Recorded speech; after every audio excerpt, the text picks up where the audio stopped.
short, spooky stories. Subscribe for more. My grandmother always said, if you hear knocking at 3 a.m., ignore it.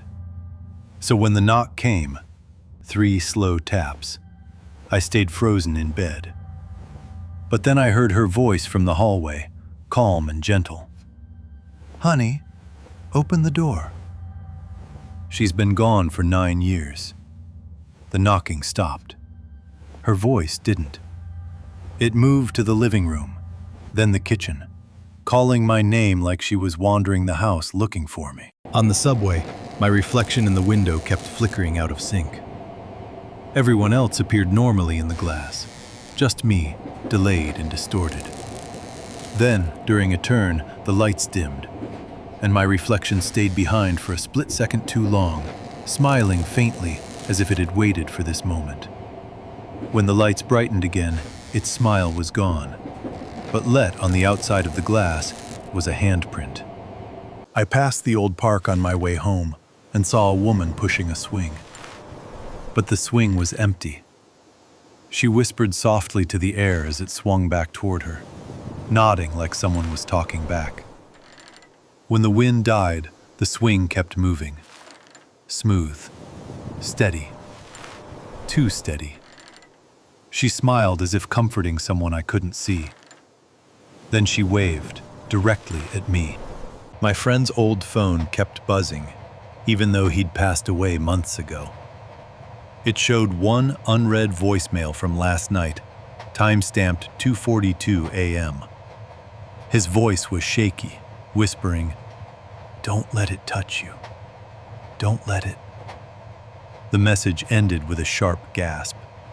The number it came from was his, and the timestamp showed it was received 1 minute after his body was found.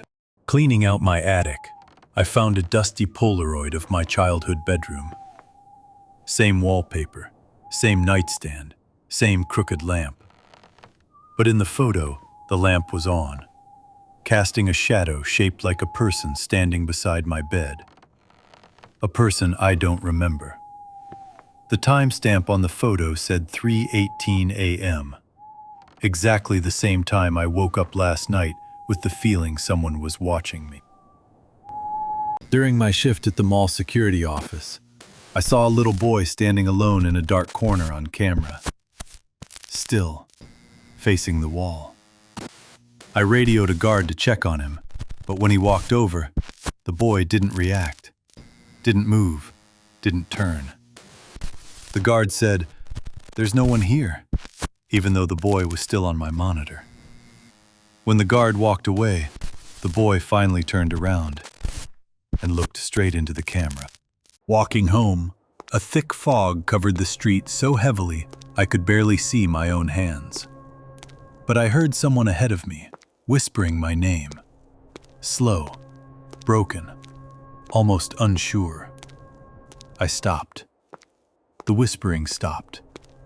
I walked again. The whispering followed. Then a figure passed me, close enough for its shoulder to brush mine, but nothing appeared through the fog.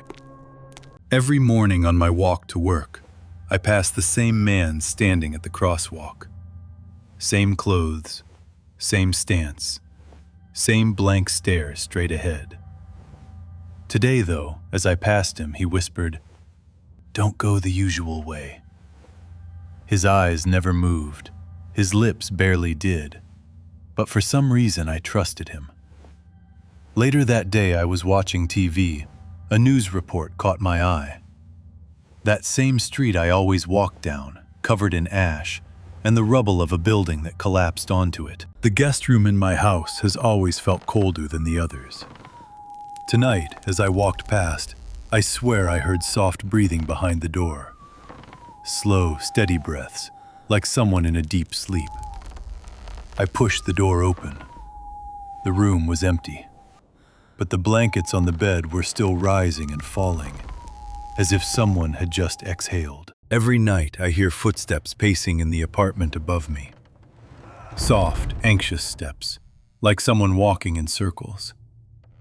I mentioned it to the landlord and he sighed, "There hasn't been anyone living above you for months." I told him I hear the pacing every night. He looked at me with this strange pity and said, "Yeah, she did too." I woke up to the light of my phone screen glowing under the covers. Someone had opened the camera app. The last photo taken was of me, asleep, taken just minutes ago. My door was still locked from the inside. No signs of anyone else in the room. But in the corner of the photo, behind my sleeping face, there's a blurry outline of a hand. Reaching. The train was an hour past its stop. My window, like theirs, had gone all black. The passengers didn't blink anymore. They just stared, their faces a gallery of monotone dread, into that void outside. I'm terrified, yet I have an itch to look. My thoughts are disjointed, my eyes heavy, my mind fighting the impulse. I hope that looking will bring a better release than this torturous hell of not knowing. With a trembling hand, I finally turn toward the window. My roommate talks in her sleep sometimes, usually nonsense. Last night, her voice was different, clear, calm, saying my full name over and over, like she was calling roll in a classroom. I leaned over her bed to wake her, but her mouth wasn't moving. She was silent, yet the voice kept speaking right next to my ear. The drained riverbed exposed things no one had seen in decades. Rusted bikes, old bottles, someone's lost shoe, and carvings. Hundreds of carvings along the mud walls. Faces contorted and screaming, etched deep with fingernails. One carving was fresher. Cleaner lines, wet soil, nails still embedded in the wall. The carving looked like me. My childhood wardrobe door never closed properly. Tonight it swung open on its own, creaking wide like it was finally exhaling. Inside was just darkness, nothing new. But my old teddy bear, the one I lost years ago, sat upright on the floor, facing out. It was still here this morning, and its fur was still damp, like it had walked through rain to get here.